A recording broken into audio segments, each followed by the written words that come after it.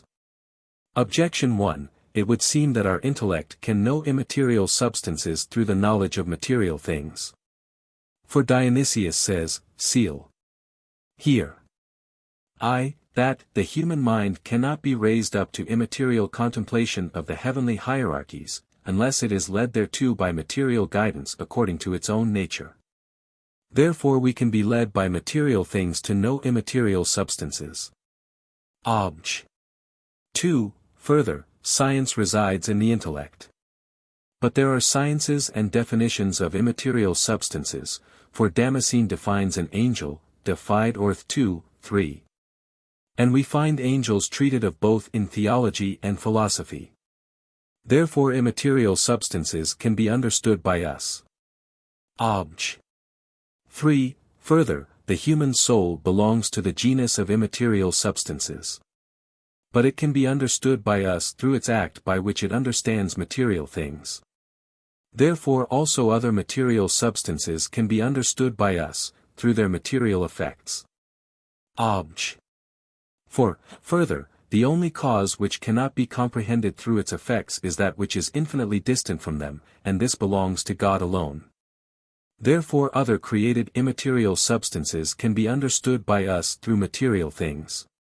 On the contrary, Dionysius says, Div nam I, that intelligible things cannot be understood through sensible things, nor composite things through simple, nor incorporeal through corporeal. I answer that, Averroes says, De Anima 3, that a philosopher named Avempace, Ibn Bajjah, Arabian philosopher, O.B. 1183, taught that by the understanding of natural substances we can be led, according to true philosophical principles, to the knowledge of immaterial substances. For since the nature of our intellect is to abstract the quiddity of material things from matter, anything material residing in that abstracted quiddity can again be made subject to abstraction.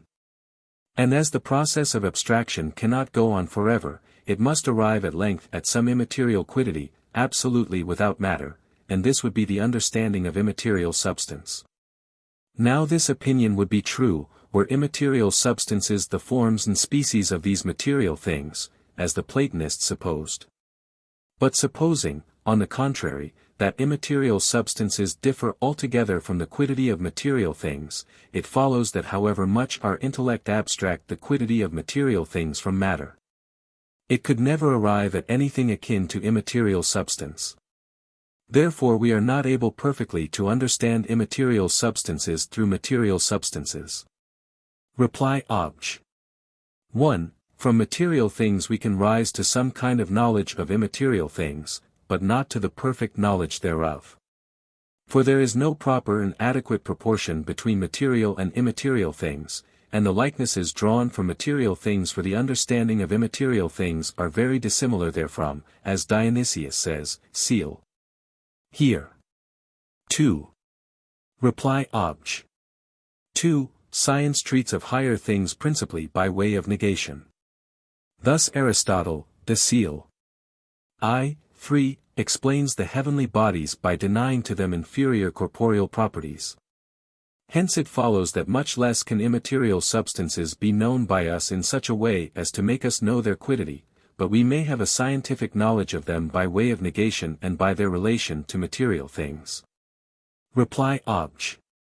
3. The human soul understands itself through its own act of understanding, which is proper to it, showing perfectly its power and nature. But the power and nature of immaterial substances cannot be perfectly known through such act, nor through any other material thing, because there is no proportion between the latter and the power of the former. Reply Obj. 4. Created immaterial substances are not in the same natural genus as material substances, for they do not agree in power or in matter. But they belong to the same logical genus, because even immaterial substances are in the predicament of substance, as their essence is distinct from their existence. But God has no connection with material things, as regards either natural genus or logical genus, because God is in no genus, as stated above, 3 Quetzales, 5.